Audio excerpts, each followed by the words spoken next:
अहिल्या की कथा। अहिल्या की कथा। प्रातःकाल जब राम और लक्ष्मण ऋषि विश्वामित्र के साथ मिथिलापुरी के वन उपवन आदि देखने के लिए निकले तो उन्होंने एक उपवन में एक निर्जन स्थान देखा। राम बोले, भगवान, यह स्थान देखने में तो आश्रम जैसा दिखाई देता है, किंतु क्या कारण है कि यहाँ कोई ऋषि या मुनि नहीं दिखाई देते।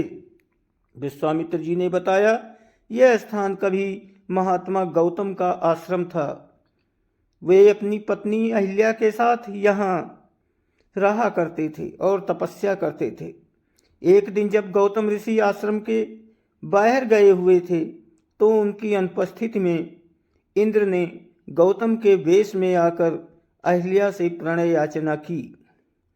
यद्यपि अहिल्या ने इंद्र को पहचान लिया था तो भी ये विचार करके कि मैं इतनी सुंदर हूँ कि देवराज इंद्र स्वयं मुझसे प्रणय याचना कर रहे हैं, अपनी स्वीकृति दे दी।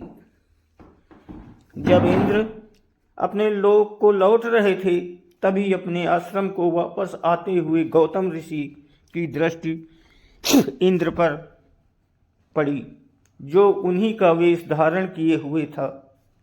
वे सब कुछ समझ गए और उन्होंने इंद्र को श्राप दे दिया। इसके बाद उन्होंने अपनी पत्नी को साथ दिया कि रे दुराचारिणी, तू हजारों वर्ष तक केवल हवा पीकर कष्ट उठाती हुई यहाँ राख में पड़ी रहे। जब राम इस वन में प्रवेश करेंगे तभी उनकी कृपा से तेरा उद्धार होगा।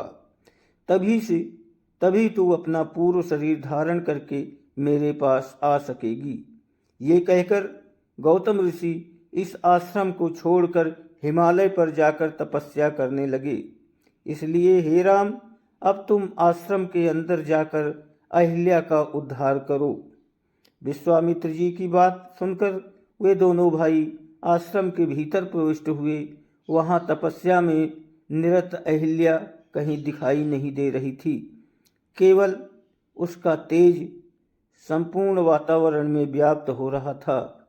जब अहिल्या की दृष्टि राम पर पड़ी तो उनके पवित्र दर्शन पाकर एक बार फिर सुंदर नारी के रूप में दिखाई देने लगी।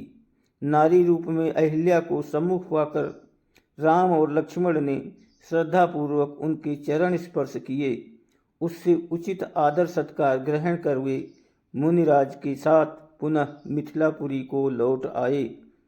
दोस्तों, वीडियो को लाइक और सब्सक्राइब जरूर करें, आपकी बहुत मेहरबानी होगी। धन्यवाद।